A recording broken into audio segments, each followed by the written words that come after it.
మన పునాదుల్ని ఎప్పుడూ మర్చిపోకూడదు, ఎంత ఎత్తుకి ఎదిగినా అంటారు. అలాంటి బలమైన పునాది ఈటీవీతో మొదలు పెట్టారు. మరోసారి ఆస్కర్ స్థాయికి వెళ్ళి మనందరినీ కూడా చాలా తెలుగు వారిగా గర్వపడేలా చేశారు. మన రాజమౌళి గారిని మాట్లాడవలసిందిగా సవినయంగా కోరుతున్నాను.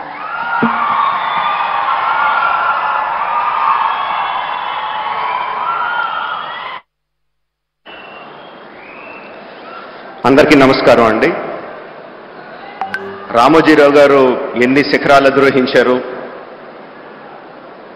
ఆయన అధిరోహించడమే కాకుండా ఆయనతో పాటు ఎంతమందిని చేతులు పట్టుకుని ముందుకు తీసుకెళ్లారు, పైకి తీసుకెళ్లారు, రాష్ట్ర ప్రజల కోసం ఎంత చేశారు అన్న ఇప్పటి వరకు నా ముందు మాట్లాడిన వక్తలందరూ చెప్పారు. ఆడియో వీడియో విజువల్లో కూడా చూసాం, తర్వాత కూడా ఇంకా చెప్పబోతారు. అంతకన్నా నేను ఎక్కువ చెప్పగలనని అనుకోవట్లేదండి, అంత సాహసం చేయట్లేదు. ఒకటే అడుగుతున్నా అండి, అంత చేసిన రామోజీరావు గారికి మనం తిరిగి ఏం చేయగలం? 100% అండి.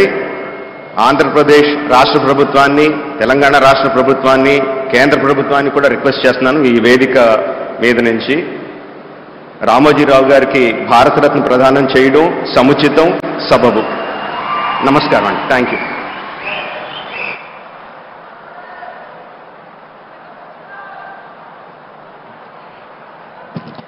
రాజమౌళి గారు చాలా తక్కువ మాటలు, ఎక్కువ సత్తా ఉన్నటువంటి వ్యక్తి.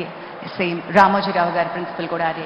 నిర్మోహమాటంగా చాలా అతి తక్కువ టైం ఇచ్చిన, ఎప్పుడు నవ్వుతో చెరగనిటువంటి ముద్ర వేయగలిగేటువంటి అతి తక్కువ మాటలతో పొదుపరి కానీ చాలా గట్టి విలువలు ఉన్నటువంటి మనిషి.